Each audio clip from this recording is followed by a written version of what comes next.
Hi, this is On Imagination with the Healing Garden. Welcome to Philosophical Coffee. I am in I want to talk mood.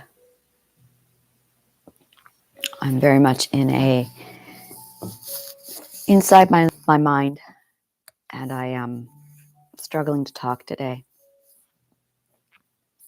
Or I just haven't found the topic to ignite me yet. And if you are new to my channel, I am a very unusual scientist. I am a cartographer of the abstract world. True story. I map the internal expanse, which is only accessible through our minds and our imaginations. This is a space that is designed for education in a sense of, well, education is the leading cause of abuse, victimization, trauma, and poor healing skills. And the more we know, the more we become educated, the easier we can heal, the easier we can prevent abuse, and the easier we can recover from what was done to us. I am very controversial and unconventional because the conventional ways don't work. Exhibit A, the world. So I used logic to reverse engineer philosophy, psychology, and it spread from there. So I am lost in a lot of thought right now. I had a dream. My dreams are quite wonderful. I really need to just go back to documenting them. I compose music in my sleep, and I get soundtracks. That's really it. I get soundtracks in my sleep. So while I am transversing into the dream world, and then I am having these graphic fantasies enroll, because I'm also a fantasy author, and my work with dimensions. Well, there you go. Music composition, fantasy author, and dimension science. So my dreams are something else. And every time I dream now, this is nice. There's this conscious awareness in the back going, oh, this is really happening in another dimension. Which is really fun. Really fun. This is happening in another dimension. And I got a musical soundtrack in the back of my mind. And I wake up and I write the composition down. So I already wrote it down. And I'm like, yes. So I have a new song. And then I have the plot unfolds. And I'm like, it's really, I love my dreams so much. And it's funny because I know once I get into quantum mechanics and quantum physics, I'm like, yes, my dreams are really going to become like serial dystopian sci-fi. I'm looking forward to that. I'm really looking forward to that.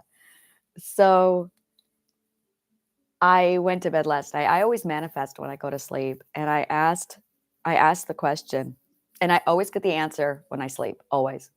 So I asked the question, what do I want? And my identity went, I got this one. And she stepped up, and the scene unfolds. And I was like, I woke up this morning and I went, oh, that's what I want. She was spot on. Of course she was. She knows what she wants. And I felt my beliefs come right down and go, yeah, but you can't have that. Beliefs are really fucking annoying. They really get in the way of everything all the time. And I was analyzing really the cognitive core, your identity going, I want this. And the values and ethics going, you just make sure it's ethical. That's it exactly, isn't it? I want this. Yeah, just make sure it's ethical. And then my beliefs step in with, yeah, but you can't have that. And then I'm like, why are my beliefs such a party pooper?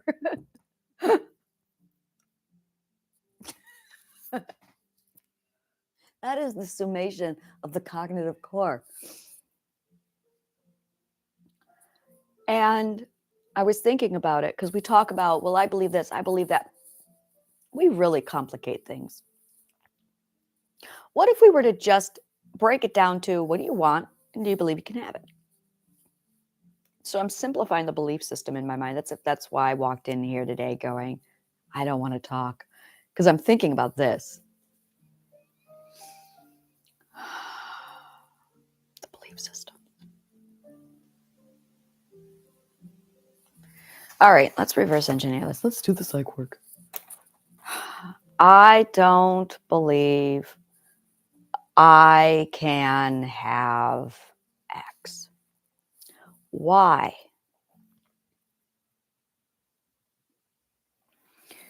Because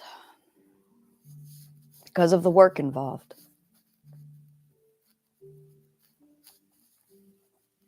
I'm tired. I'm too tired to do the work. So my little peppy identity goes, so rest.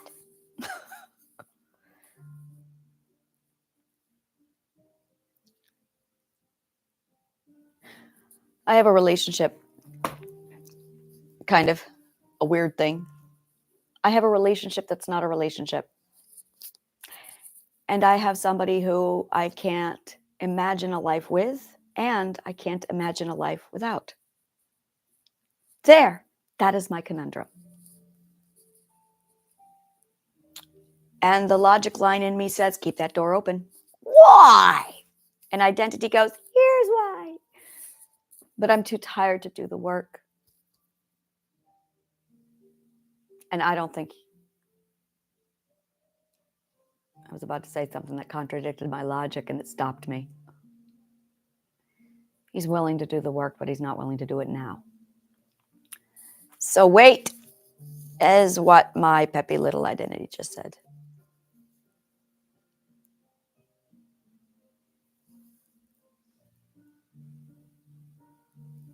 And I keep having these same, it's not the same dream, it's variations. It's like, it really, all right, I'm just going to be like blunt about what it feels like. It feels like identity is giving me all of these future dimensional, this is what it is. Just wait.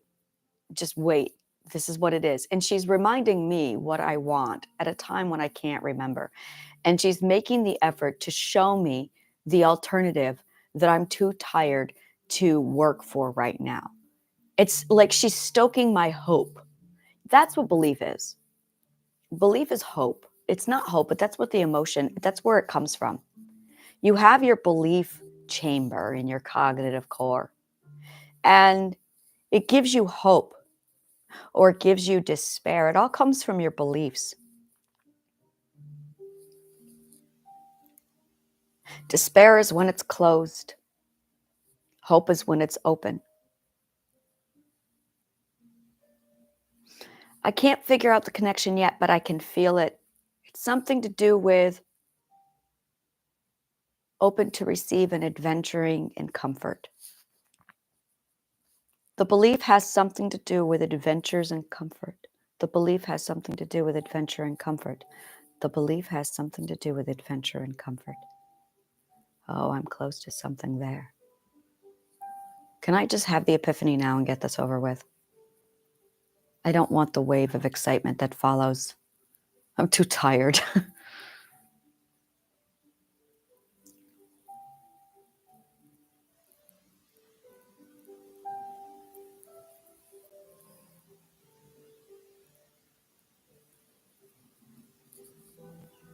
I believe that I have to go through every single human experience so that I can analyze it, translate it, and give it to you. Everything that I do in my life gets psychoanalyzed, broken down, and translated. This is my process. And I have been doing this for so long that I cannot be any other way. This is who I am. I have a process. My process, actually, I wrote it down yesterday. My process is discussion, theory, epiphany, comprehension, translation, summary. What are you doing, my dear? And delivery. This is the delivery. Oh, I said the word theory and she thought I said Siri. That's so funny. I'm like, why did Siri just wake up? When I said theory, she thought I was talking to her. Okay. So that's my process. And my process, I love my process. I really do. It is, why didn't that copy? My process is something I've been doing my whole life. Comprehension. I discuss it with friends or with, let's say, coworkers, colleagues. I like the word colleague. With colleagues. And then I identify, let's say define. I define the theory. And then I have epiphany and comprehension. And then I translate it to common perspective. And I condense it. I simplify it. I translate it and then I simplify it. So really there's the simplification is really a big part of that, and I need to make sure it's in there. So this is the 7 parts of how I do my process. This is learning. This is learning. If you really want to know what this is learning. Discussion with colleagues, define the theory, epiphany, comprehension, translation to common perspective, simplify, summary, and delivery. I also have in here upload of new data, which is what we call studying. And this is it. This is my 8 steps of how we learn. This is how you learn. This is not done in schools. And that's how you author. That's how you do any kind of authorship, is you discuss it. Through the discussion, you create your own theory. But when you read other people's work, okay, so here's how this works. You have authors and followers, authors and parrots. This is really vital to learning. The author is the one you need to be reading. I'm going to say this so many times. The author is the one you need to be studying.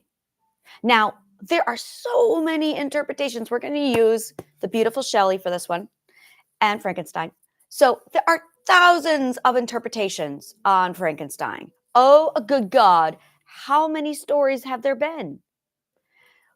There's the author, and then there's the interpretation, and then there's the copy of the interpretation, and then there's the copy of the interpretation, and then and we have the telephone game. Have you read the book? A lot of people have not read the book. And when you read the book, and the reason why I love using this one as an example is because this is a great example of the telephone game. So if I were to sit down and ask a group of people, what's Frankenstein about?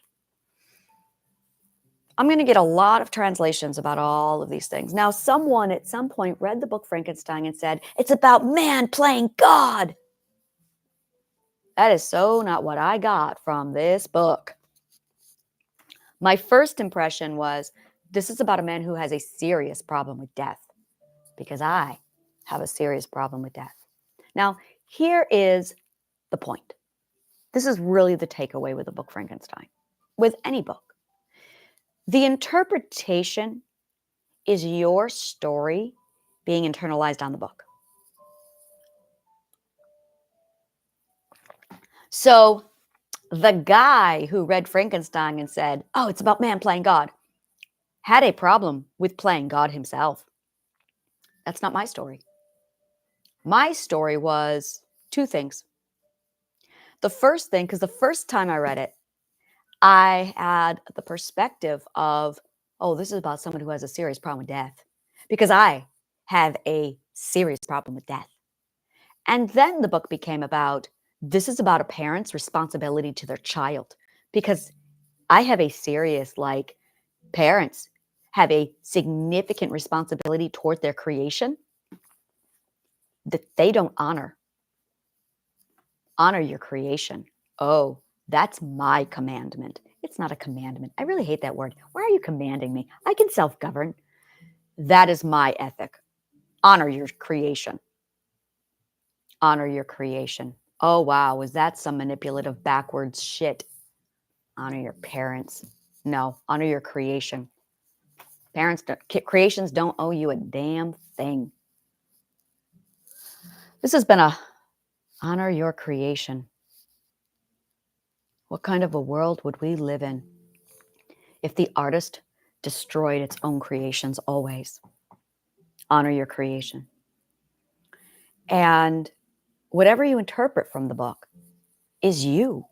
Your interpretation is your story being translated from someone else's story or parable over to you. It's personal.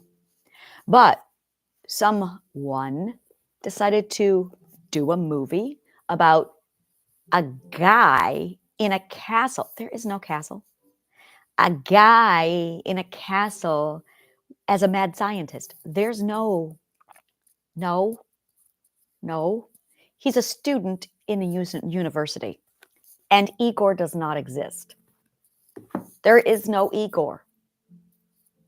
There is no Transylvania. Yeah, it's so funny. When I went read the book, like, there's no Igor, there's no castle, there's no mad scientist, and there's no Transylvania. And everyone who's not read the book goes, well, then what's Frankenstein? I know, right? Read the book. So when you read a copy of a copy of a copy and you watch a copy of a copy of a copy, you are now interpreting your rendition of the copy. And the author's story has been so lost now and forgotten. And this is the telephone game. Now, Plato knew this.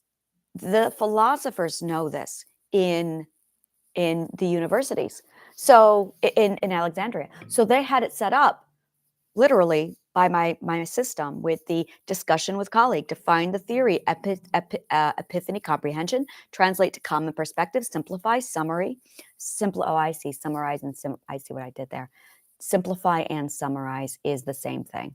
I didn't realize that so I have 7.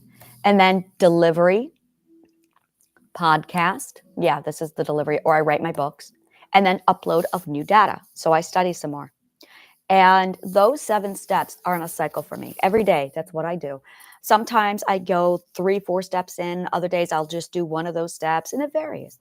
And I always do the podcast, and then I go over to my, what's it called? Substack, and I write a summary, an article that allows me to unwind and transition from podcast talking over to writing. And then I start writing my book. And then sometimes, about 3 or 4 times a week, I get people calling in. I love my life. I get people calling in going, hey, Anna, I really want to debate with you. Can we talk? These are my friends. If I really am honest about this, my friends, this is all they do. I got one guy. I love you. You know who you are. I love you to pieces. Matt is one of my favorite peoples. He's like, out of the blue, hey, Anna, I want to debate this with you. And he'll just throw something wild at me. And it's like, let's do this. And I just discovered somebody else. I'm actually meeting him today for the first time. I'm very excited. And it started off with a, let's exchange our work. And boom, it's been 2 days of us just like getting to these deep philosophical meetings. So we're doing a formal meeting today online. And so these are my friends. These are the people in my inner circles. It's like, you have to be a philosopher to be my friend. You have to be highly debated, and you have to follow the rules of debate. I learned this lesson hard. I had one friend. Oh, she did not follow the rules of debate. And the friendship ended because I said, you're going to treat me with respect and you're not going to call me names and character assassinate me, or we're not having a conversation. She accused me of having to dictate the conversation and control it. And I went, no, this is a boundary and you don't like my boundary. So I feel good about that decision.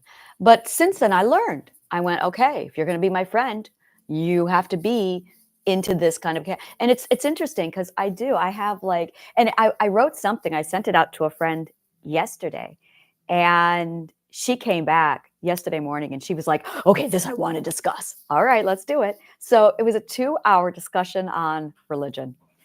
And I'm suddenly very, very grateful for my life. Really, I am.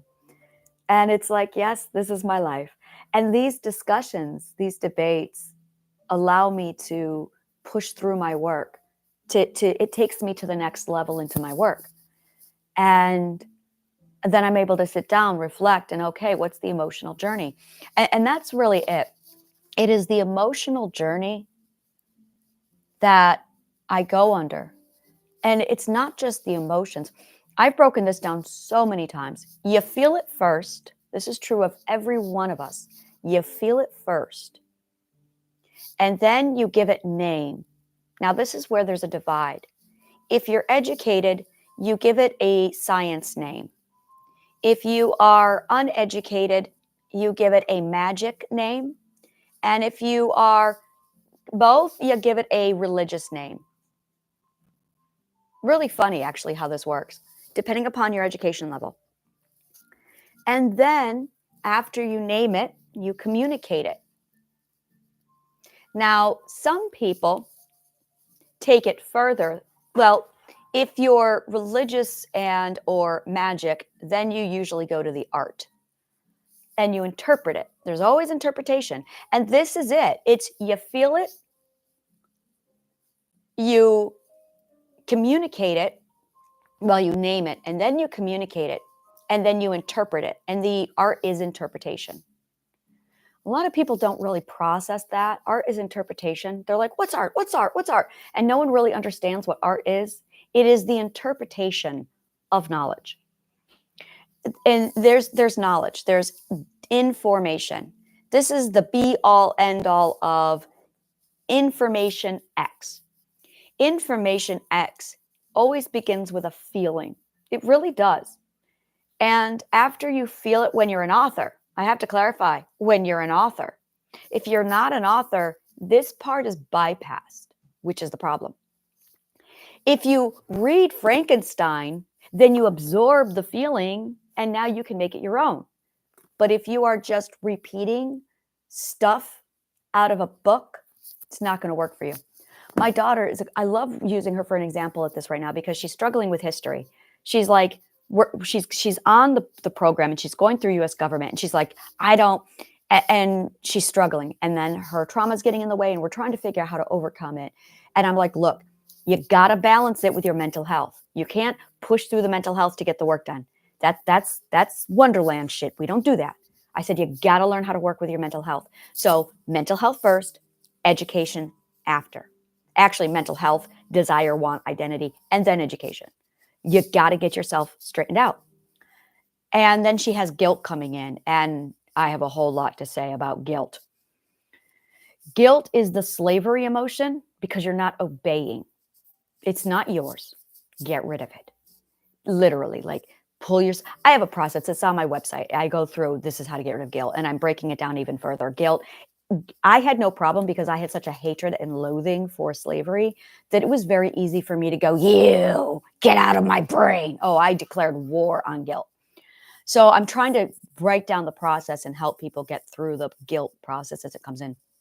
But it's on my website. It's under the stages of guilt or something. I can't remember, but it's there. Anyway, last night she was really struggling. She was upset and we were watching TV and Supernatural. And Dean makes a comment about, he says something and Sam comes back with, dude, that's School of Rock. And I went, School of Rock. Of course.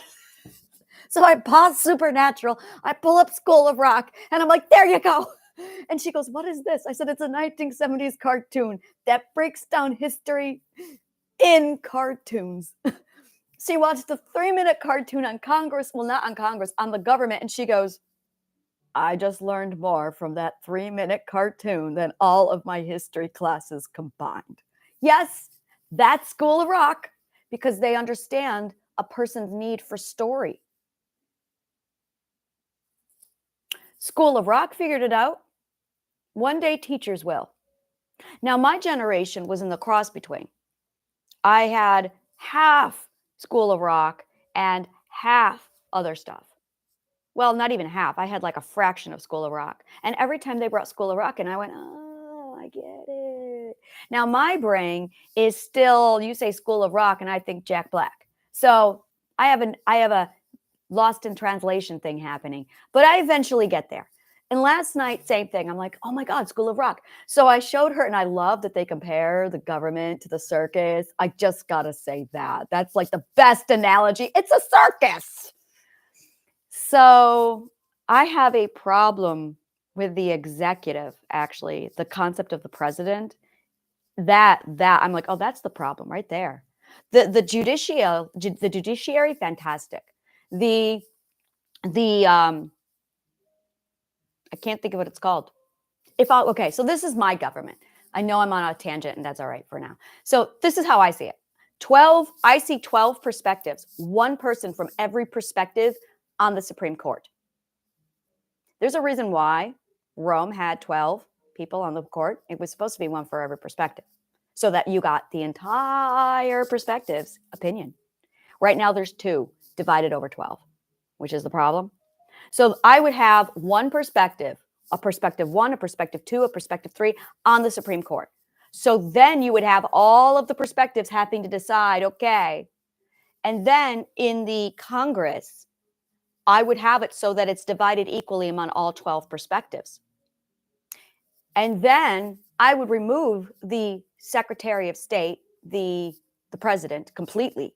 And I would have that with a think tank, literally a problem-solving group, where their goal is solving problems. Scientists. I would absolutely put scientists here and have, again, scientists. And I would even do scientists, artists, and men of faith all there. So that when so one man isn't vetoing, it's the entire body has to vote to veto a single law. So these people might agree and get one law passed, and the law goes over to the president. Instead of a president, it is literally artists, scientists, and people of faith. And they have to integrate their opinion, which is actually what I want to talk about today, integrate their perspective, and then decide if something is ethical. So this would be ethics. This would be law, and that would be, and there would be no voting. There would be no voting. The concept of, and then the people, like the concept of the one president, it's turned into a freak show. It's turned into this massive garbage show. It's a beauty pageant now. And the fact that there's only 2 people or 2 parties, oh, come on. Oh my, Wonderland. Just going to put that over there. So I feel better having completely I feel better organizing all that crap. So if I were to build my own government, that's how I would do it. And I would make it that's one of the things I would mandate is, you want a jury, you need one of every 12 perspectives. And that's huge with me, is if I'm ever going to be judged, I require one of every perspective, because that would be my peer. I want one person of every perspective. I want 12 fourth perspectives judging. No, I don't want 12 fourth perspectives judging me, because that's what we're doing now. You either get 12 third or fourth perspectives judging you. And I'm going, no, that's bias. That's a fucking biased opinion. Yup. I don't want a biased opinion. I want the full spectrum. There are 12 perspectives here. I want someone from every perspective judging me. That is a biased. No, I won't do it. It's biased. This is really my biggest beef with everything right now, is the biasness. It's because it's all biased. Our presidency is biased. Our Congress is biased. Our Supreme Court is biased because it all reflects only one of the 12 perspectives. Like, no, that's not fair. That's not justice. All right, I'm done now. I'm gonna switch topics. All right, so back over to how to learn, back over to my daughter.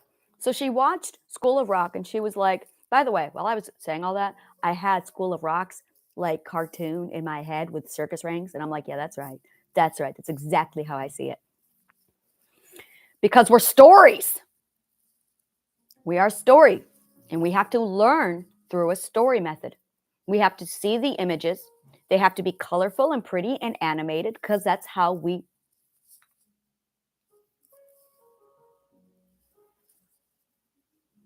Oh, let's try this. That's why I can do it. That's why I can do it. I didn't even process. Let me introduce you to identity. Identity is your inner child. Identity does not speak English. No, she does not. You beautiful, beautiful little child, you. Identity does not speak English. She is a child. She's either a girl or a boy. She's your inner child.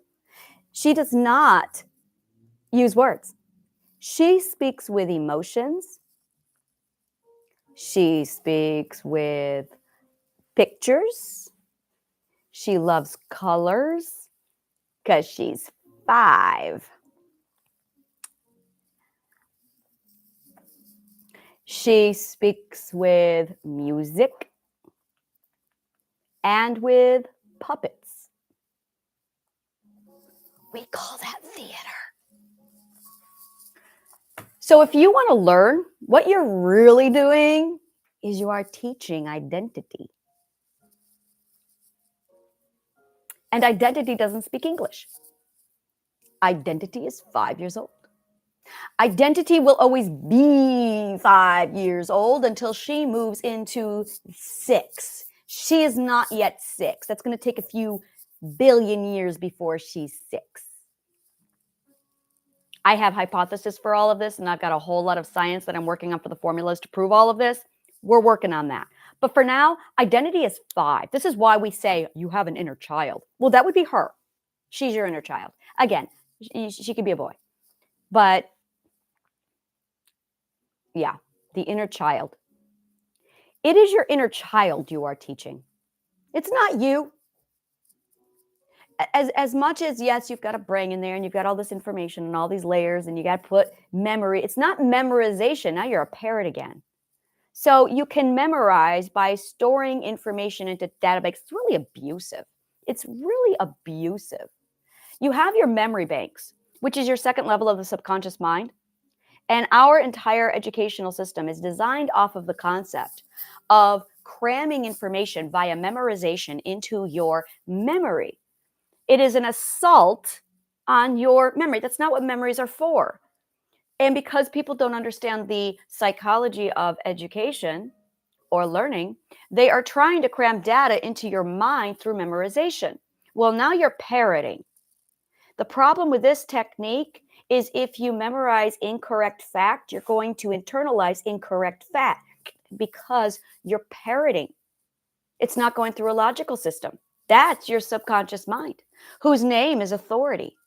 I learned this yesterday. Authority is your subconscious mind.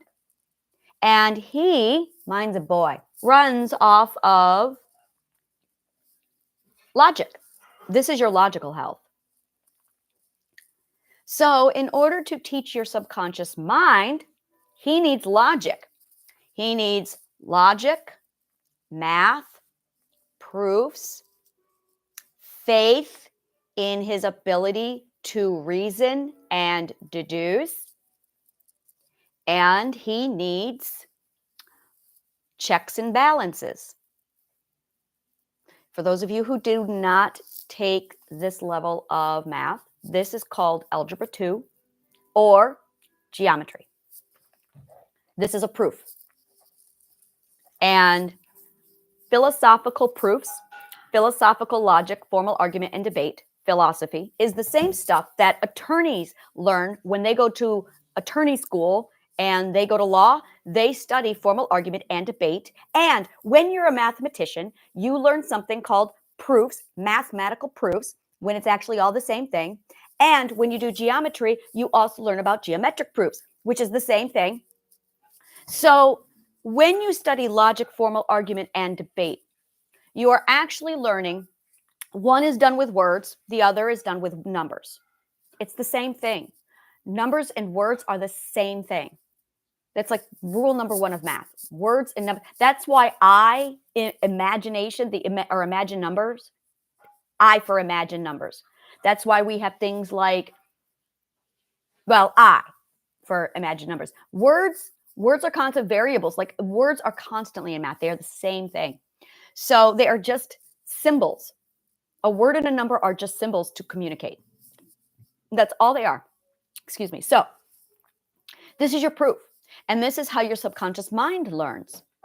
So when you teach your subconscious mind how to do this efficiently, now bypassing the memorization, you have your inner child who has to learn through song and dance. Oh, yes, she does. The only way an identity learns is through art and story, because identity is a story being. When I say we are story beings, I am specifically referring to identity. However, it has to make sense. That would be the subconscious mind. It has to make sense. It can't just be. So identity is like, la, la, la, flowers. And the subconscious mind is going, but it has to make sense. So this is your mind. This is everybody's mind. This is it.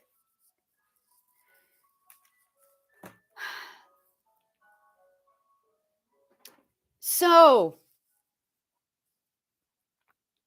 when you understand that you are accessing the subconscious mind and identity, it's those two you have to teach. But that's not what our teachers do. Our teachers abusively, when it's non-consent, it's abuse.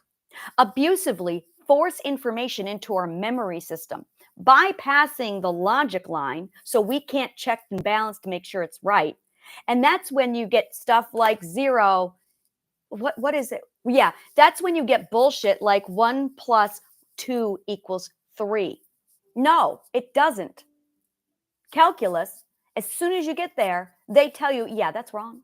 And then they prove it.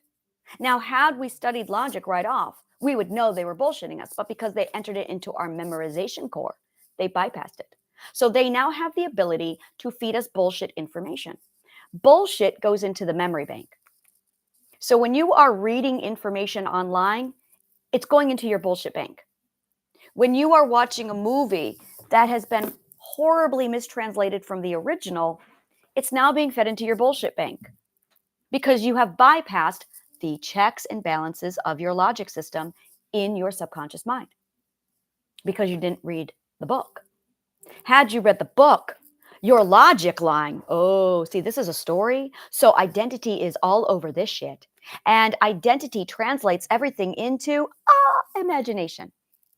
So when identity translates this lovely little thing into imagination, now she's learned. This is internalization. Internalizing is when you learn something through your authority and your identity. You don't internalize it if you've memorized it. I'm an actress. Memorizing script, believe me, it's brain dead material because you're literally gorging your memory bank. That's all it is. So people then turn around and they start and repeat. And when they're repeating stuff, it's not repeated properly. There's no fact. For instance, I remember this one time I was at an event. I was at a party. And my father told me when I was 8, I remember this. It was the blizzard of 1993. So I was 13 years old. I was not 8. Blizzard of 1993. Holy shit. Now, my father told me that we got 20 feet of snow. So here I was years later, and I'm at a party, and I said, yeah, we got 20 feet of snow. I parroted my father's mouth way back from when I was 13. Now, I had a bunch of logicians. That doesn't make sense. And they pulled up the statistics and they read it off to me. I was humiliated. well, humiliated, embarrassed, and I learned a lesson. When you feel the emotions, humility, and embarrassment, turn it over into a teaching experience and it bypasses the emotion. Always turn anger, humility, embarrassment, abuse over to student teacher, and you gain the power and you get the trump card and you learn. Beautiful, beautiful coping mechanism. So when they did that, I took the emotions, I converted them over to a student lesson, and I said, okay, so I'm not going to regurgitate stupid facts anymore, especially from my father. I'm going to make sure that I only regurgitate logic and data that I've been able to prove. But they were able to prove that they only got 10, we only got 10 feet of snow that year. Bottom line, we got 10 feet of snow. And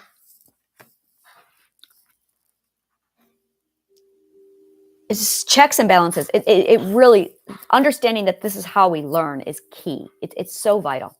So when you, going back now from School of Rock, taking a step back now, back over into the learning how to process information you're taking in data. When you are studying, it's being uploaded into your subconscious mind. For instance, mathematics. Mathematics, I love math. My identity loves math. You write out the numbers and she computes them over into, well, for her, she computes them over into pictures. And that uploads the practice, that trains the subconscious mind. It's really vital to understand that you're either accessing one of these two things. Either you are computing data into your subconscious mind, or you are computing data into your identity. And if it doesn't make sense, if you are confused, if you don't enjoy the subject, it's because you are not starting at the beginning. You have gaps. Something is only hard when you're learning it out of order. This is really vital to learning. It is hard when you are learning it out of order. It is easy when you've learned it in order. But if you're just memorizing, it's not going to work. You've got to internalize it. And a lot of people have just memorized. This is the problem. You memorize all this shit.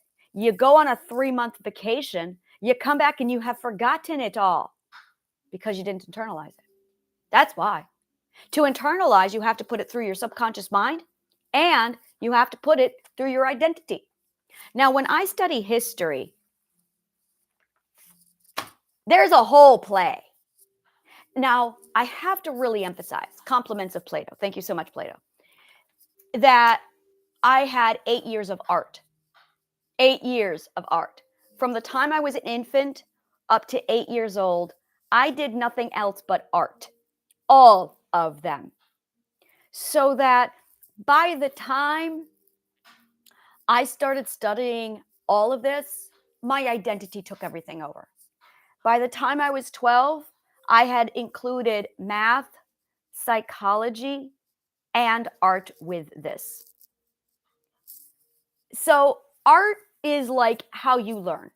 If you do not have art, your identity is not going to learn. You got to help her with, you got to give it to her. She's got to. The more you give her, the more she's great. If you're already a musician, if you're already into dance, song, music, something to create, something that ignites your imagination, she's fine. You got to groom it though. And once she gets going, she's fine. You can learn anything, which is why art is so important, is because art is literally how we learn and it should be how we teach. It's the only way to transfer data from point A to point B. So the subjects that fall under this is history, theory, science. Oh, could you stop? I did not say Siri. I said theory.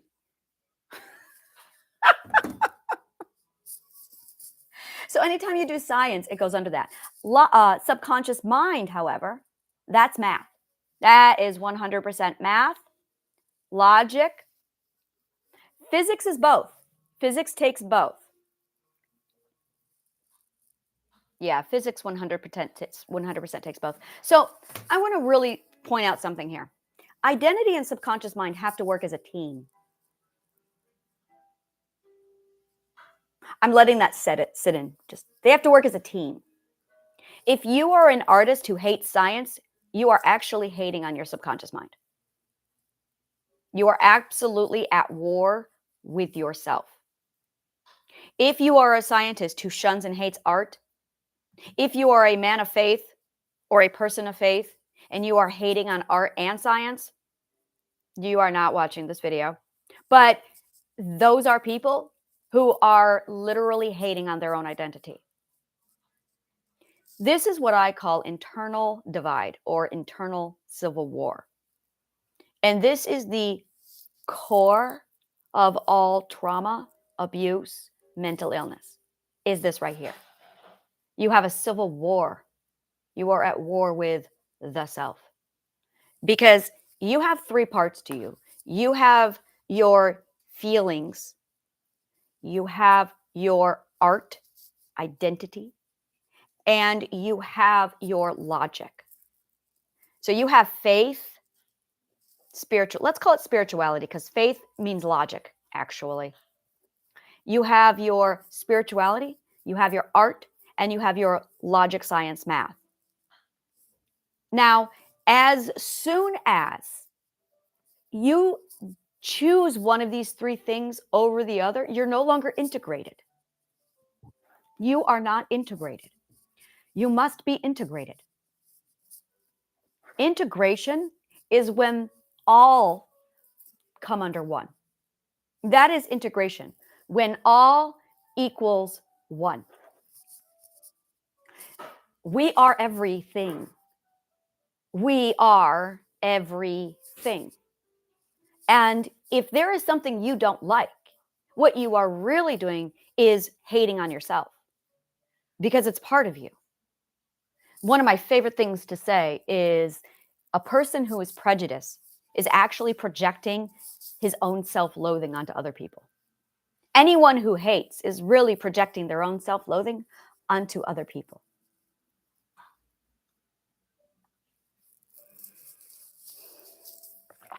You have to do art. You have to be in touch with your feelings, and you have to embrace science. I remember this post I did about last week. It stirred up a lot of anger. And this woman came back and she's like, yeah, I'm not into science. Well, there you go. There, right there. Because she was not into science, her logic was so low that she could not comprehend basic common sense. Common sense is a lack of two things: problem solving and logic. Problem solving is imagination. So when you meet somebody who has no common sense, it's because they lack imagination, problem solving, and logic. Problem solving is actually the combination of imagination and logic. You need imagination and logic to problem solve. Because when you problem solve, it's identity and subconscious mind working together to solve a problem. That's what it is. I refer to these as the life titans in your mental system. You have identity, subconscious mind, and ego. Hi, conscious awareness. And conscious awareness is usually silent, taking a bench in the back seat, completely unaware of all this. It's not conscious awareness. It's completely conscious unawareness. And the goal is to convert conscious awareness or conscious unawareness over to, I should just talk about nothing but these 3 points. I really need to just focus on the life titans. The life titans are, you have 6 parts of your mental system.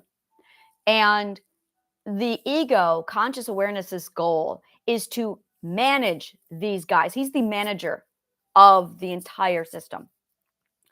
And the more conscious awareness is aware, the more things run smoothly. But for many of us, conscious awareness is actually unaware. So he's absent. Your ego is 100% not present for the party. So you've got identity and subconscious mind kind of running the show. Do I need to say that's the problem? That is it. When identity and subconscious mind are left to run the party, chaos ensues. Because you got a 5-year-old going, I want this, I want this. And you've got subconscious mind going, but it has to be safe. And it has to be ethical.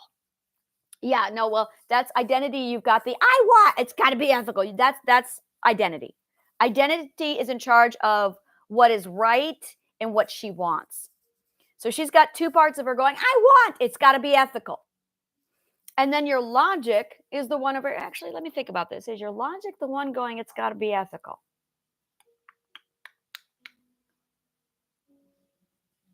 Yes, it is identity. It might be both.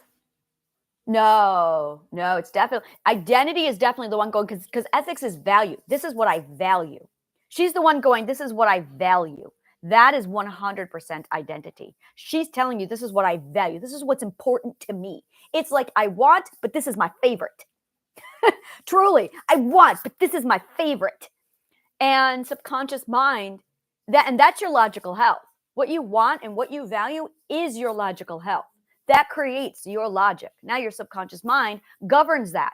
There you go. Your subconscious mind governs your identity and evaluates what goes in and out and processes the data into a perspective, then summarizes it into a truth.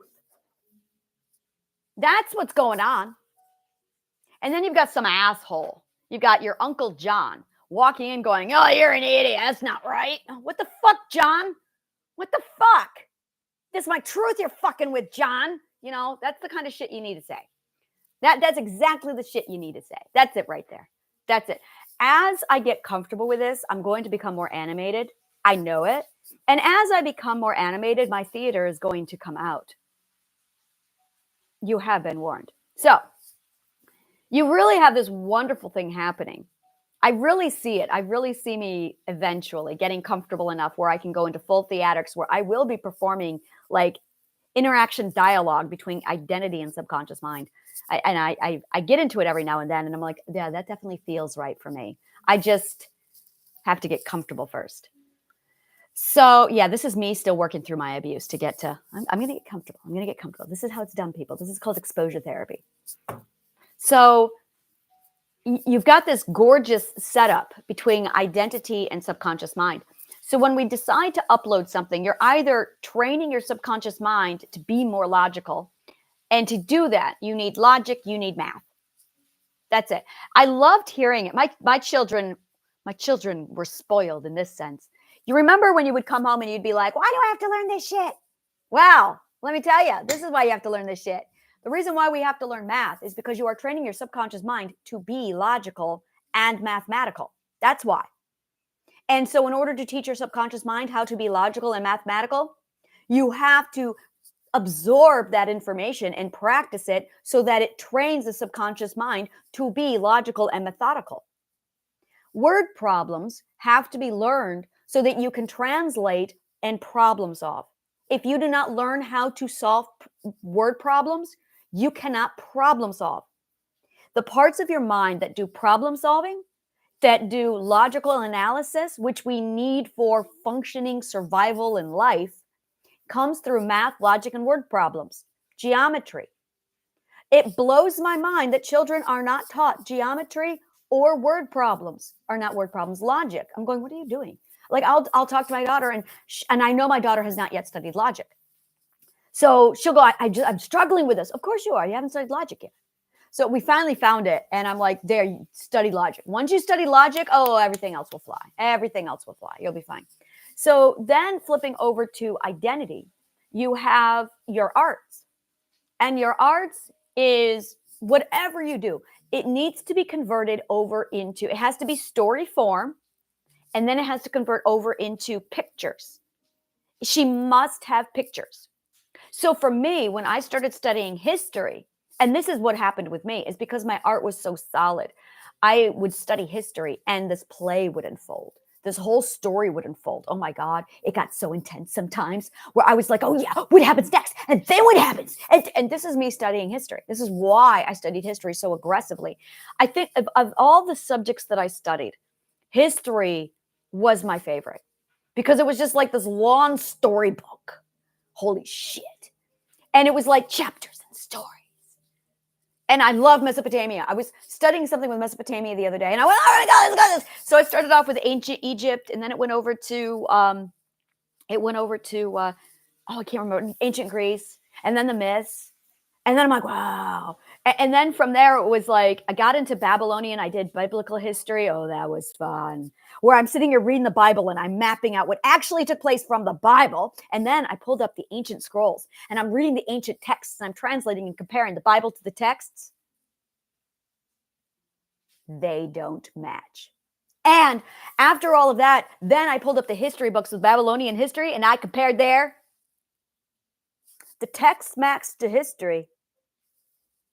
The Bible does not. And I sit there and I mapped it all out and I was like, wow, this is amazing. And it unfolded and it was awesome. And then I started to study the psychology of the different clans and the evolution. And I'm like, and then I'm sitting here watching the History Channel. The History Channel and I are like this. So it was a lot of documentaries, like Tyndale. Tyndale was amazing. I remember. And I get involved. I'm like cheering them on. I'm like, yeah, do it. Yeah. Like Tyndale. Tyndale, when he finally decided to translate the Bible, and then he did it in secret. And I'm like, yeah. Oh, I love Tyndale. Tyndale was amazing. He's my hero. And then they executed him, those bastards. They hanged him. So yeah, they hanged him. My favorite, like of all the stuff I studied, I was studying Norse mythology, and I got into the kingdoms and the history of Norway. And I'm studying Scandinavia, and then I start following the monarchs through history. I've done this with Britain. I've done this with a lot, French, Spanish. So I get over into Norway, Scandinavian, and I'm tracking the history of the kings. And I'm sitting here like, all right, this happened, and then this happened. And then I get to this one guy named Wenceslas. It's not a common name. And I went, Wenceslas. As in good King Wenceslas? Yeah, that Wenceslas. And I ended up walking right into his history about how he was killed on the Feast of St. Stephen's. And then I hop, skip, and I jumped over to music, and I looked into the history of when the oldest Christmas carol, that would be it. It is the oldest Christmas carol, is Good King Wenceslas. And I'm like, wow, this guy was loved, because they not only made a carol after him, but it's the oldest Christmas carol. The oldest Christmas carol. It's like 10th century. I love that shit. Actually, it was like 12th century, but I loved it. Oh my God, did I love it. So that's history, but that's identity. She's like lighting up the brain going, oh yeah, let's turn this into a story. Identity has to turn it into a story. And if you don't turn it into a story, identity won't turn on. If you lack imagination, she's not going to activate. And she's in my brain now going, I'm activating. So so that's how your identity learns. That's who you're teaching.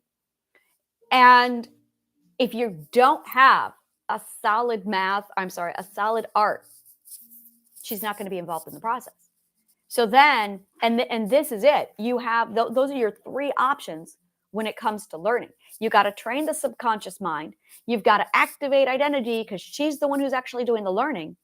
And then it's the process of combining your subconscious mind with your identity and having them work as a team so that they problem solve. So that's it really, it's art and logic. And then you put them together for problem solving. And this is the best part, because identity loves mystery, curiosity. You get that second perspective in there. The second perspective is the adventuring perspective. So I'm going to talk a lot about the first and second perspective for the next 2 months. Like, this is all I'm going to be focused on, because it's January. And in January, we talk about the first perspective. The first perspective is comfort. You just need comfort. Surplus of comfort. Indulge and glutton yourself on comfort. And as soon as you max up, I want you to think of it as you've got this vial. Oh, the vials are very common in our brains. In our actual brain, our physical brain. You have these vials, and as they fill up with hormones, they finally reach the top and they pop. That is called epiphany. And same thing with this. When you are in comfort, that vial fills up. And when you finally, but it only fills up when you indulge. You have to indulge. If you don't indulge, it never fills up. This is what's happening if you have a problem with addiction. You have this vial that fills up, but an addiction, a person with an addiction will instead of it filling up, will siphon it out and it will go back down, which keeps them in this trapped loop where they never get out of it. It's because their vial is not filling up and because they keep siphoning it off. It requires anxiety. You have to have anxiety, but they have trauma associated with anxiety. So they can't handle the anxiety. They can't handle discomfort. They just don't know how to. So they use addiction to cope with anxiety and discomfort. So it never fills up. So every time you reach this point where it's, okay, this is where anxiety and discomfort start, and then boredom at the top, and then poof, it pops, and you switch over to adventure. They don't do that. As soon as it gets to this point, they siphon it off through an addiction, through self-mutilation, eating disorders. Those three things kick in and it siphons it, and the anxiety releases and the discomfort calms. So they never fill it up. And because of that, they never get out of their loop. So they forever stay here and they're stuck, which creates anxiety. So they do more addiction, which creates more anxiety. So they do more addiction. And it just keeps looping. When you don't have an addiction and you're balanced and you know how to do this properly and you know how you have the skills to manage it, it fills up, it gets to the top, and then it pops. That is boredom. You have anxiety, discomfort, and then boredom. And once you hit boredom, it switches you over into the second perspective. When you get over to the second perspective, same thing, vial fills up. Now you got to adventure, you got to adventure, you got to adventure. And you adventure, I'm going to have like test tubes, graphs, test tubes. And once you adventure, you want to get to that top, and basically you get bored with adventure. Let me think about the emotion. Bored with adventure, overwhelm. Overwhelm. Oh. Overwhelm. Boredom and then overwhelm. When you hit overwhelm, you need to go back over. Every time you hit overwhelm, you need to go back to your comfort zone. Boredom and overwhelm. Oh, this is how you self-regulate, people. This is how you self-regulate. Is your boredom, your comfort needs to fill up over in first perspective. Comfort fills up. You hit that boredom, and then you switch over to the adventure. And then the adventure and the excitement and the learning builds up. And once you hit overwhelm, you got to go back over to comfort. And then you rest. And comfort, just so you know, is you are grounding yourself and you are energizing yourself. Energize yourself through joy. Ground yourself through, love. You have to play. There's identity. I heard her in my mind go, you got to play. Oh, okay. Yes, dear. Yes, dear. You got to play. You got to play. That's it. So you can learn and adventure. And then you got to go do art. And that's it. You got to go do art. That's it. You got to art. And that's it. You got to art. You got to create. You got to create. And it builds up. Now, this is kinetic energy. This is potential energy. As you play, what you're actually building up is potential energy. Now we're going to go over to physics. So what you're really doing, as that vial fills up, it's building up with potential energy. And when it pops, it's kinetic energy. And you flip over here. This is so fucking cool. This is my favorite part. I love physics. And then that builds up and you're building up more potential energy in the area of learning and education. And then you get to that top and it pops and it goes back over. So this is physics. You got the two vials and they both fill up with potential energy and then they snap and you got kinetic energy. Now, if you do not release this, if you never hit that top, now we get ADHD, which is suppressed potential energy, which is why we shake. Is because you have suppressed potential energy. You have stored potential energy, but when you have a surplus of potential energy and it's not activating and switching over, which is why people with ADHD often have problems with addiction. That's why. So once you understand how these two perspectives work with each other, this is self-regulation. And in addition to these two emotions, in the second perspective, the very first lesson you learn at the end of the second perspective, the lesson you learn from the second perspective is integration. You learn the value of integration. You have to indulge. You have to avoid. But you need both, yin and yang. You must have both. You must have a balance and you must integrate. This is why it is the first and the second perspective. The third perspective is the art of integrating. Oh, there it is. Oh, no. Oh, okay. Self-regulation is the third perspective lesson. Shit. Self-regulation is what you learn in the third perspective. That is the moral lesson of the ethical third perspective that kicks you over into the fourth perspective, which now you have another lesson to learn. We're going to stop that there because that's going to come in. We're going to cover that in April, May, June. January, February, March is going to be the first three perspectives. So that's it right there. You've got your filling it up with your comfort, and then it switches over to adventuring until you hit the emotion overwhelm. And then you slip into the third perspective, and you learn how to regulate, self-regulation. Now, when you have these three, when you have these three, I just shifted perspectives. I just activated it. When you figure shit out, it activates it. It's epiphany. So same thing. You have the vial. When the vial hits at the top, it activates it. The problem is I just went into the second perspective on the 1st of January. It's the 11th of January, and I just had the epiphany that is now going, which is why I was shit. I just shifted. Thank you, Lizzie. Thank you, sweetheart. Thank you very much. So it's, God damn it, and I can feel it. The chemicals are already starting. So 10 a.m., 11 January, this just turned into lab work. I just shifted I just reached epiphany of the second perspective, and I'm now moving into the third perspective, which is going to be me learning how to self-regulate the both of them. I don't like how fast I move through these. And there it is. I can feel the chemicals starting to pour through.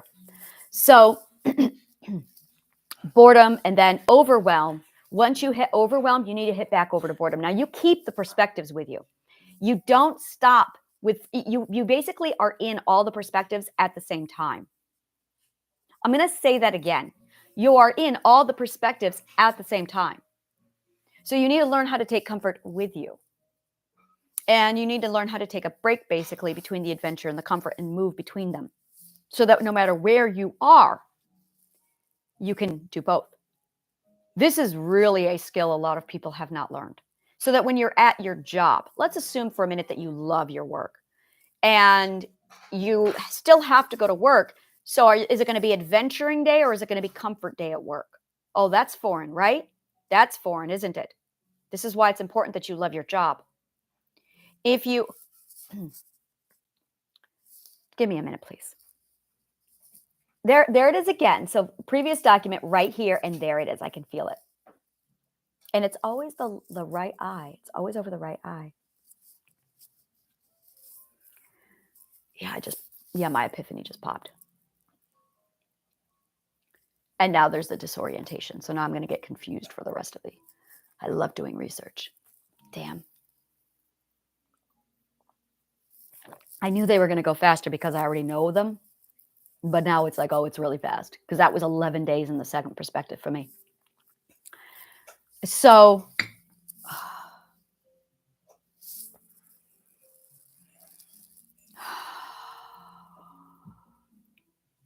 I have a book that I want to write. I am writing it. And this process interferes with it. And it's frustrating for me because I want to get the work done, but it's constantly interfering. So let me try and refocus again. Self-regulation. When you hit overwhelm, right? Same thing when you're in school. You're supposed to know how to go from, is it going to be an adventuring day when you're in school, or is it going to be a comfort day when you're in school? If you are on vacation, is it going to be an adventuring day or is it going to be a comfort day? And understanding that you've got two types of days here that you really need to learn how to toggle between. And it comes back to, do you have a job you like? Do you have an educational system? Do you have a lifestyle that you like? This is why it's so imperative that you have a lifestyle that you like, is because you're going to need to learn to self-regulate. You have to know how to switch between adventure and comfort. What I imagine us doing is days where the children are free. This is how I see my future schools going. These are the schools I want to implement. I'm building a university. And this is how I see it happening, is children going in and they're going to have the option. Is it going to be a comfort day for you, or is it going to be an adventuring day? Comfort day means you get to go play in the kindergarten room and color. True story.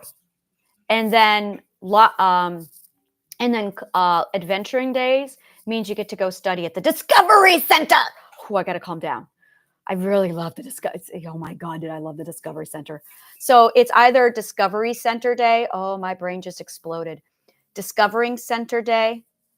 And then there's the other side, which is going to be Art and Casual Day. And the children basically get two different schools to choose from. Discovery Center is your logic and your math with your subconscious mind. And then the Art and the Casual Day. Wow, am I getting epiphanies now? The Art and the Casual Day, it's going to be the coloring. It's going to be the comfort. It's going to be watching movies. It like literally, it's wear your onesie to school, lay yourself out on a nest and a bunch of pillows, and then watch School of Rock and tell stories. And I would put history. Oh, absolutely. It would be History Day over in the Comfort Day. It would be history. And then Discovery Day that's your logic, your math, your Discovery Center. That's your hands-on, where you are playing with your subconscious mind. And then when you get into higher learning, what you're going to want is your discussion and debate. And this is where it would be, this is how I learned. It would be read the book, which is absolutely part of the art. That's your art side. Yeah. Oh, I see it now. So this is the graph. This is how it works. So you have your art. Am I looking? No, you have your science and your art, your Discovery Center and your comfort zone, adventure comfort zone. And then down here, when you get into the higher area, like second grade, you would have still your art, still your Discovery Center, but you would also have discussion. And that would be your debate. And that's where you learn how to become an author. And you would read the book, or you would watch the History Channel. You would continue to learn history. And then you would do math, calculus, geometry. And that's it. That's your school. That's it. And you, the student, would choose which of these would be it, because you have to decide, where am I on that first and second perspective? Am I in the I have to adventure, or do I need to have comfort? And this is it. Now, my daughter's on this course. This is how she learns. It's still meeting all the requirements of New York State and then some. She has art. Well, right now, actually, no, she doesn't have any science discovery, which might be the problem. We'll discuss it later if you want to talk about it. But she's starting to feel antsy and anxious, which means her boredom is kicking in. Oh, she has to get through. Oh, I understand what's going on. You have to learn how to endure the anxiety and the anxious feeling. And then when you get to that point, that's when you want to hit the boredom, and that'll trigger it. But she's in the top part of the vial where she's feeling very anxious and she doesn't know how to cope with it. And that's where she's struggling. Now I know how to help her. So it's when you, by the way, just for the record, she consented to me doing this. I asked her a while ago and she was like, yeah, you can do this. And I'm like, okay, just so you know, this is consensual. So it's this point here at the top vial where it's that anxiety and the antsiness, and then it switches over to boredom. But a lot of people can't handle this part because they lack the skills. So now I know that she needs the skills. Once you have the skills to cope, to manage, not cope, manage, because addiction copes, alcoholism copes. That's not healthy. You don't want to cope. You want to manage it. To manage the anxiety, for me, it's breathing. It's knowledge. It's accepting it. It's allowing it. It's recognizing that it's got to go through the process. I get comfort in knowledge. I wonder if that's me or if that's everybody. I get comfort out of knowledge. For me, comfort and knowledge are the same thing. I would also put in here an alternative mental health day. mental health day, where it would be I need to understand what's going on. I need emotional management, basically, emotional management. And that would allow you don't have to do art. You don't have to do the discovery. If you need to sit down and you need to figure out your mental health, that's where that would be. And then there'd be classes in how to manage, learning how to do life skills. Yeah, it's literally life skills for mental health, so you can manage it. And then under that, you've got your read your books and having your history. I'm trying to think. I feel like there's subjects. Reading, writing. Yeah, reading, writing is all under there as well. Reading, writing, arithmetic, that would be your math. Communication, language. Language is under math. Language is 100% under mathematics.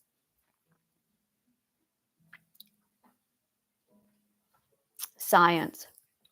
Science is back to the Discovery Center. And that's it. That's really it. You've got science, you've got art, and you've got communication. And that's it. And this all has to be done through story, because that's how identity learns. There's no memorization here. There's no memorization. There's no tests. Tests are the dumbest thing. It was amazing. I was watching, tests are so fucking abusive. Tests do not go out and do it. Tests are for the teachers because they're incompetent. But they're incompetent because they haven't been taught right. They haven't been taught right because we didn't have this information. We didn't have this information because, well, we just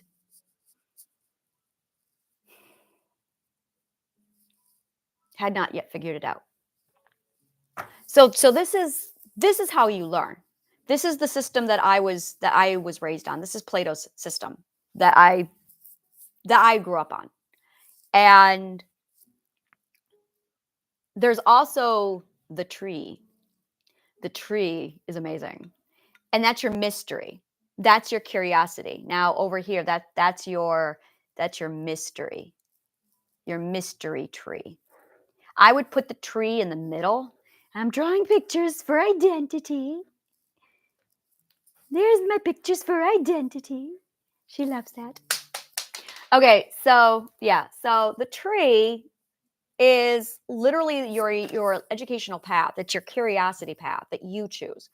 And that's vast. I'll be breaking that down at a different area. But when you understand that this is how the human being learns, and the reason why I cover this is because a lot of people don't think they can learn, which is what, and this is really at the core of all abuse. This is the underlying core. This is the very first lesson. People are like, oh, it's awareness. No, it's not.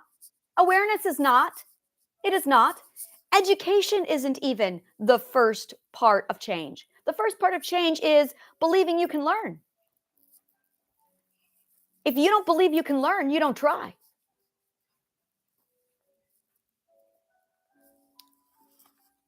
You have to believe that you can learn. Then you learn. Then you have awareness. Then I have a cat that's now playing with a cap. There we go. So, and that's it. You have to believe that you can learn. And that right there is you do not trust your learning. And I'll tell you why you don't trust your learning. 1, trauma. 2, incompetent teachers. That's really it. Either you were traumatized through education due to non-consensual learning, or your teachers were so incompetent because they did not have this information that you did not learn, and then they blamed you for not being able to learn. When in fact, they don't know how to teach, because you need to understand the inner workings of the subconscious mind in order to understand this. Our very first layer of the abstract world is learning. It is the doorway. This is why Plato said, let no man who has not studied geometry, which meant for him everything that leads up to geometry, including all of the arts, enter these walls. You had to study art and then geometry before you could touch education. Because art is going to get you this point. Then, when you stepped into his walls, the whole thing revolved around, okay, now we're going to teach you how to learn. I got a year of learning how to learn. That's how I know this shit. Literally, learning how to learn 101. And it was logic, art, story, perspective. Because when you study story, what you are really studying is perspective. Every time you pick up a book, you are entering someone else's perspective, which is teaching you how to look at other perspectives. And when people think perspectives, a perspective is a dimension. Now you're getting into dimension theory. And it is also a point of view. You need 2 points. You always need 2 points to define a single location. You cannot have less than 2 to define a single location. 3 is ideal. You really want 3 points to define a location. You need 3 points to define a location. Hi, you need 3 points to define a location. The first point is the first dimension. It's just a point, though. That's not a location. That tells you nothing. You need the point of relativity so that you know where you are. But that's not ideal. You only have 2 points that define a location. You need a third point, and that third point is your perspective. Welcome to the third dimension, your perspective. The first point is just location on Earth. Earth would be a point, but that doesn't tell you anything. Time is the second dimension. Perspective is the third dimension. And those, when they combine, give you an actual location. Location, time, perspective. Those are the 3 dimensions. Once you combine those, oh, you know exactly where and when you are. Now, in relativity to that Big Bang, you know precisely where you are. Most people function only 2-dimensionally with location and time. There's a lot of illogical inconsistency currently in physics. A lot. Time is the second dimension. Location is the first dimension. Perspective is the third dimension. Once you understand dimension, you would know exactly where you are. Now you have security, you have definition, you know who you are, you know where you are, you know when you are and where you are going and how to get there.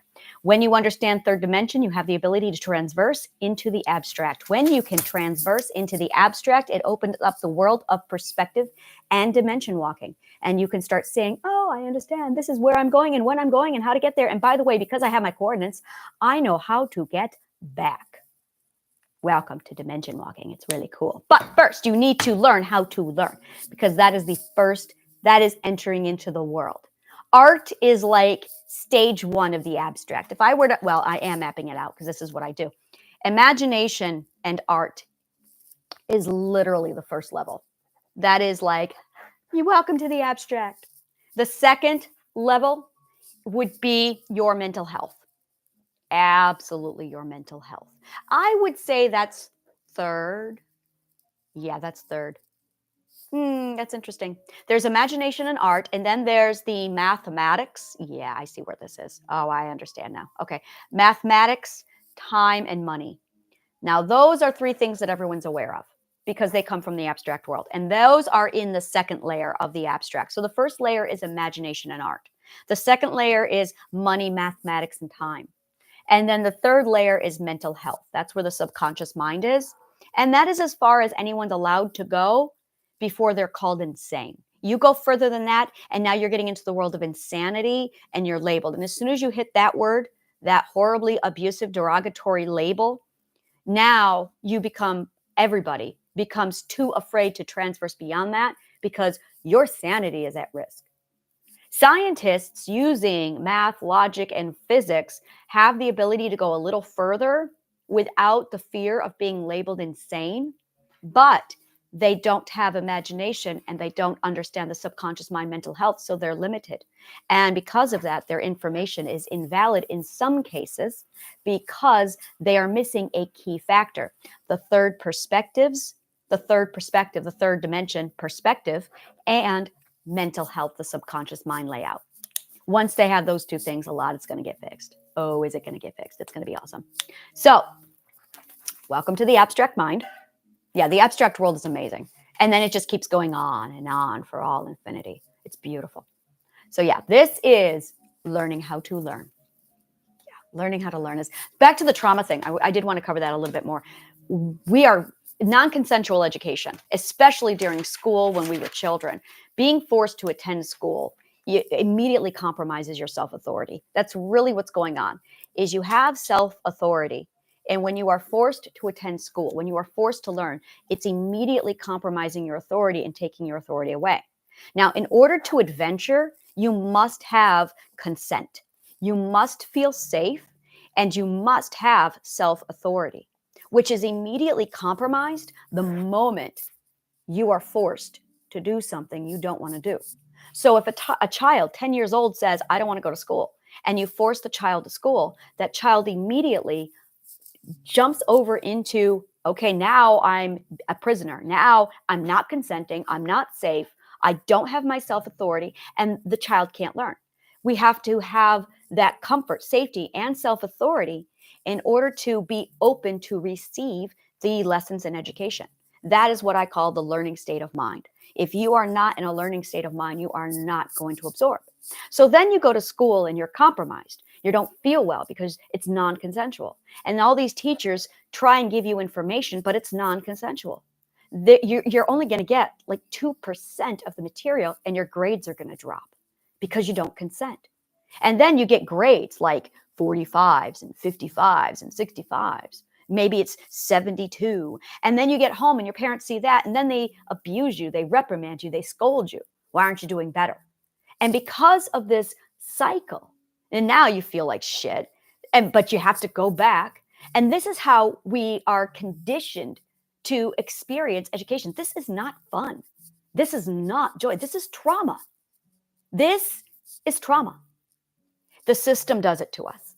Teachers do it to us. Parents do it to us. Non-consensually, they don't know you are a slave of a slave. They don't know. They lack the knowledge too. And as a result, we have this real toxic system, and it's the best they could do because they don't know. This is what happens when you lack knowledge.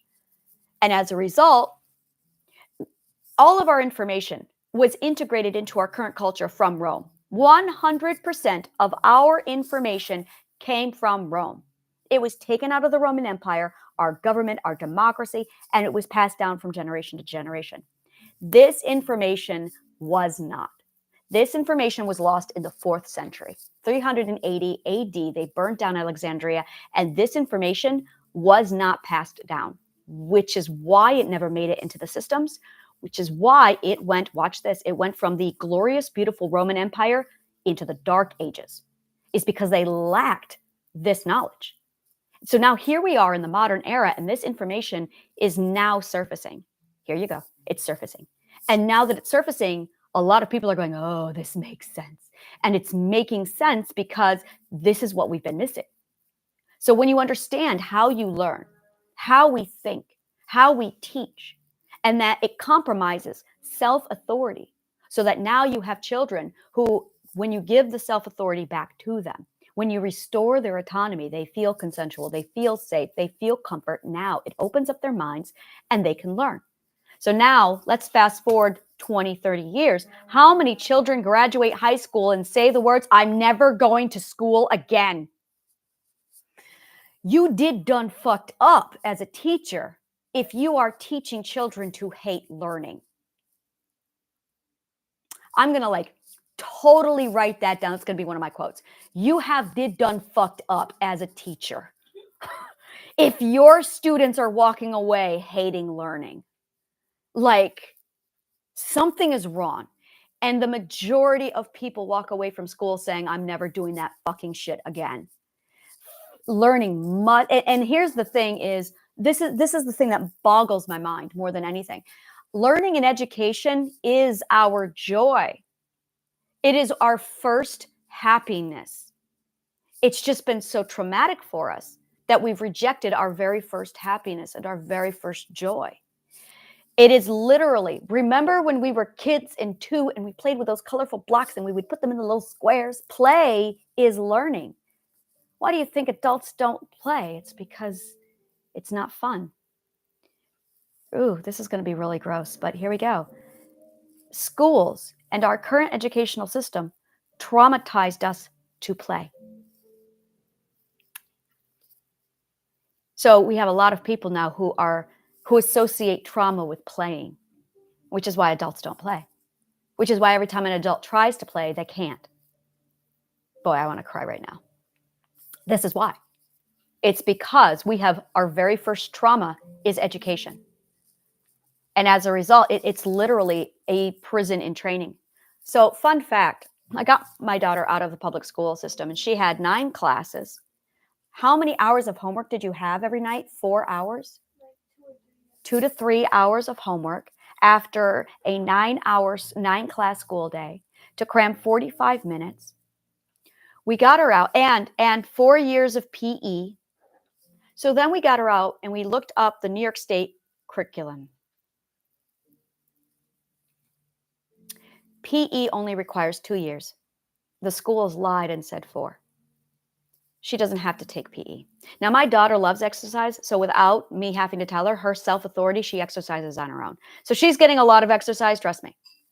That being said, she was being forced by the school, not New York State, to do 2 additional PE courses in the 4-year school program.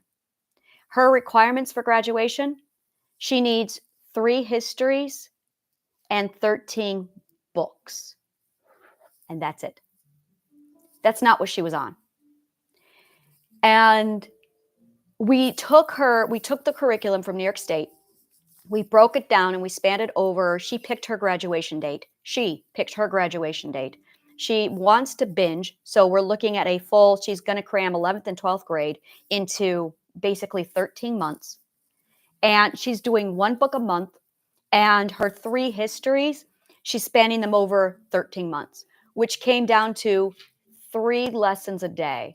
When you add all that up, she has literally 4 hours of school a day, and that is without homework because she doesn't need homework because that's not part of the curriculum.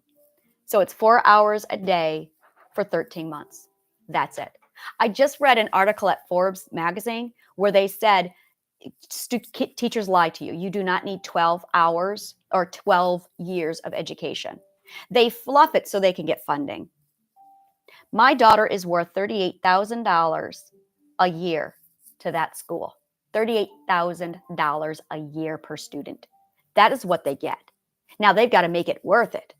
So they create the curriculum to compensate for the $38,000 a year. They've turned my daughter into a farm animal and they are farming her for their funding. So when we pulled her out of the educational system and we put her over into homeschooling and we looked up the curriculum, and New York State is over here. By the way, it costs about $400 a year, just $400 a year to educate her. That's with the diploma. It was actually like $320. It's not expensive. She goes through Khan Academy, and there's also the ability to choose an attorney and a law department that will back you up and support you if the truant officer comes in. Now, there's a little thing to sign off on, and it's all done on the computer. So I don't have to literally sit down and teach her. I tutor her, and I have another tutor on standby if she needs help, but we're right here. And it's not, was my fear, is me sitting there grueling over her day after day going, I was expecting 10 hours a day sitting down with her, like forced. No, none of that. And because she has self-authority, she can choose her own schedule. So she's already doing the self-motivation. She's already doing it. She's already read through her first book. She's already on top of this. She requires zero management because she's self-propelled with the joys of learning through the reward. She's already doing it. Now she's also balancing it with her mental health right now because when she left the school, we got to see how traumatized the educational system was to her. And it's like, it was a wake-up call.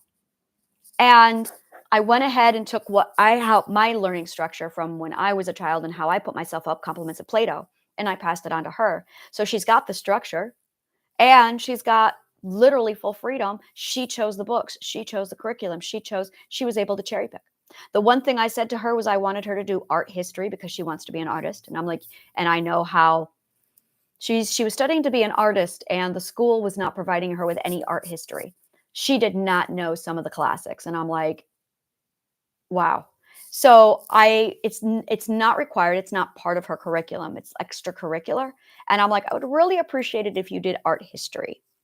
So she's got that. She doesn't have to, but it's there. And we are supplementing with YouTube videos, with School of Rock, and with, what's it called? Museum trips. We're in New York City, so, oh yeah. And yeah, with Discovery Center days. And then we are also supplementing with the History Channel. So she gets the story in the story mode. So it's like this, it's a completely different atmosphere. So when we get into education, we are so traumatized with the process that we're not, oh my God, we are traumatized by the process. And what this ends up doing for us in the long run is now we learn one solid logical fallacy. I can't learn. Now you throw in neurodivergence, you throw in ADHD people who think that they have a learning disability. Now, I come along, someone comes along, therapist comes along. You have a problem. You need to change your situation. The very first thing in their brain is, I can't change because I can't learn, which means I am at this level and I will never be anything different. Therefore, I can't change. Because change requires education, but education has been traumatized. And it's not you. The system is toxic. So because we have these two core lessons in our brain, that trauma, non-consensual learning, and incompetent education, we walk away with logical fallacy that says you can't learn. So now when you're ready to heal from trauma, you don't think you can. Before you do any trauma healing, before you, and I do mean like the preliminary, before you get to the awareness, you got to start education. But before you get to that point, you have to have a talk with yourself. It's the understanding that you can learn. In fact, our system wants to. We are building up, according to physics, potential energy inside of our bodies, that because of that stored excess potential energy, and it's not converting over into kinetic energy, we're in pain. We have to learn. We want to learn. We crave to learn. It is our psychology. We learn. We must learn. Learn and evolution are the same thing. We must do it. But our learning has been stunted because of the trauma education, non-consensual education. So once you get this into your head, once you relearn this, once you process it, oh, I can learn. Now here's how to do it. Converting this over into trauma now, into actual healing, you got identity. You got to play with identity. She's the one who's got to get woken up. She's the one who's got to make it fun. You have to literally cater to identity. Once you learn, and my program does this, once you learn how to cater to identity, oh, you're fine. It snaps back in. You start to develop exposure therapy. You start to develop a new association with identity, with fun, with learning, with play. It must be fun. It must be colorful. In one of the classes that I used to do, it's we would have coloring. It would literally be adult kindergarten. It was kindergarten for adults. And it was absolutely designed to reactivate your identity. Create a kindergarten class for yourself. Kindergarten and first grade were a blast. And then as soon as we hit that second grade, that's when it switched over to the trauma. And that's it. Once it switches over to second grade, it switches over to the trauma. That's when trauma starts for a lot of students. So kindergarten, go back to kindergarten. Replicate your kindergarten class. Finger paint, storytelling, movies, popcorn, comfort little cushies and cuddle puddles on the floor. Really bring that out. And then from there, now logic, math, and a lot of people, when they feel those subjects come in, and this is something, again, my daughter is dealing with, is it's going to be a trigger for trauma. Learning becomes a trigger. So for that, Cognitive behavioral therapy. There are thousands of worksheets available for free online. Cognitive behavioral therapy. You can teach yourself. You do not need a therapist for this. Meditation. What you are doing with cognitive behavioral therapy is you are increasing your reaction time. Physics. When you increase your reaction time, you have your point of trigger, your catalyst to your reaction. Catalyst, reaction. And when you're traumatized, there's no reaction time. So you want to expand it. Cognitive behavioral therapy combined with meditation increases your reaction time from point of catalyst to reaction. The bigger this gets, the more you can problem solve. As soon as you get that wide enough, you want to increase your reaction time. And when you do that, you can start problem solving. Once you problem solve, that is when, are you listening? That is when you want to add exposure therapy, not before. A lot of people try and put exposure therapy in prematurely, and it causes more trauma. This is important. Make sure you problem solve with exposure therapy after you've cognitive behavioral therapied your reaction time with meditation. My YouTube channel has meditation for beginners, and I cover this and I walk you through the process so that as you increase your reaction time between these 2 points of catalyst and reaction, it allows you to insert problem solving. And from there, you're going to want to switch over to exposure therapy. Now, once you've done that, now you'll be ready for learning. Now you'll be ready. If it's hard, you're learning out of order and you need to go back a ladder. It's literally ladder learning. It's a step. So if it's hard, it's because you're on the wrong step. You have to drop down. And then overwhelm is a common emotion. Overwhelm, boredom. Now you got to get back over to that comfort zone. You've got to be armed with that first and second perspective and integrate them.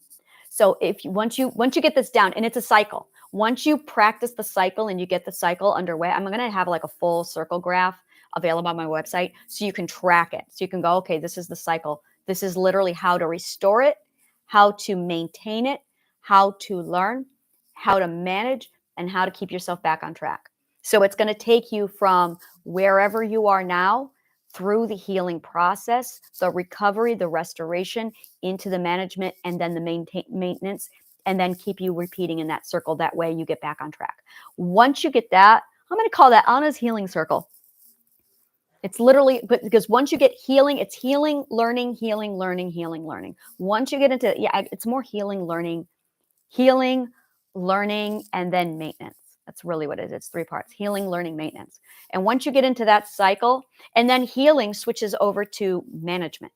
So it's healing, learning, and then maintaining it, regulating. I really want to use the word regulation. And then it's maintenance, learning, regulation, maintenance, learning, regulation. And that's when you start spiraling and it gets good. That's something I refer to as, it's literally, so this is how trauma happens is, trauma interferes and you forget, which causes confusion, which causes fear. So you forget, which causes confusion, which causes fear. So you forget. And it declines. This is the spiral descend into trauma. There's another one. And this is what I do, is you basically understand and then you remember and then you learn, which gets you excited. And then you remember more and then you learn and then you get excited and that, so it climbs you back up. It reverses the trauma spiral. The trauma spiral is where it pulls a lot of people down into further and further destructive mental health, and the learning spiral, reversing it, goes the other way, but it requires education, which people can't get to because they don't know how to learn, which is why we're covering this today, is how to learn. It's all about learning properly with identity and subconscious mind. So there, that concludes today's lesson. Thank you so much. And may the kindest of words always find you.